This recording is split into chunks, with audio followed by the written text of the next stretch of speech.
Have a very special A-lister on my segment. Longtime friend of the morning show, Tom Hanks, with us today.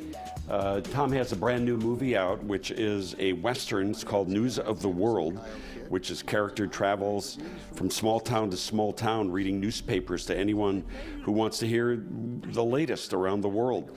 Along the way, he discovers an orphan girl and takes on the responsibility of returning her to her nearest relatives 400 miles away. On a Zoom chat this week, I caught up with our longtime pal, who remembered one of the most popular moments ever here on the Morning News when we welcomed him to our studios back in 2011. Why are you doing this? You remember when you came to WGN, we walked you down the hall, we had all of your old characters.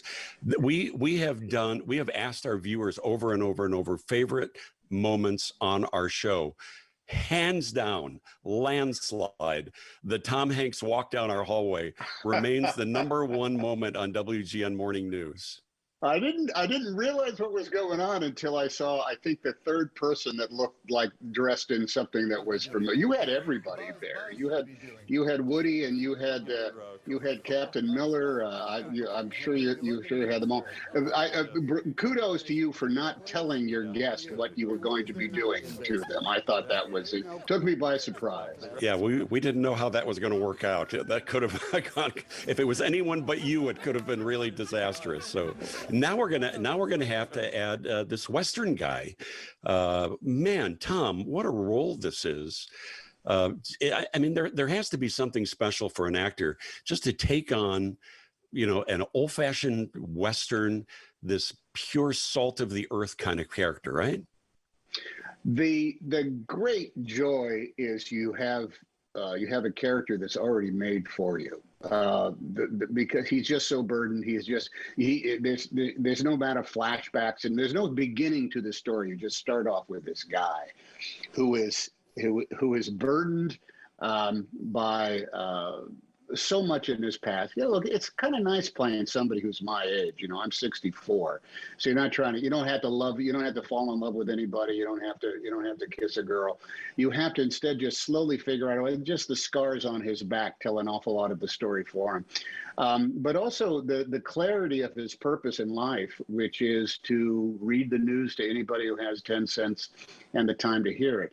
There was something, I think, that was really magical about Paula Giles's book, is that she landed on this concept of a guy reading about Queen Elizabeth and the Cincinnati Reds and elevators in 8-story hotels in Boston, or how many people died of the fever, and whether or not a new train was going to be built, to people who were hungry for not just information, but for belonging to a world outside themselves. And that's what the News of the World, I think, is all about. Yeah. Is that the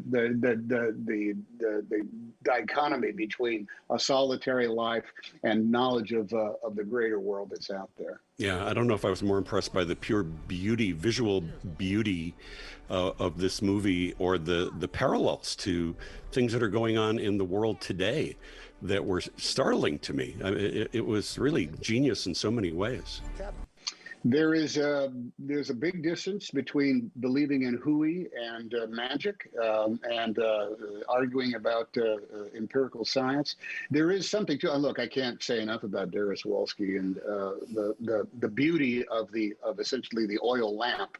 We should all dim our lights every night at sunset in order to live in an orange glow, as opposed to some of the things we have. So we'll have more with Tom throughout the morning. The movie opens Christmas Day in theaters only.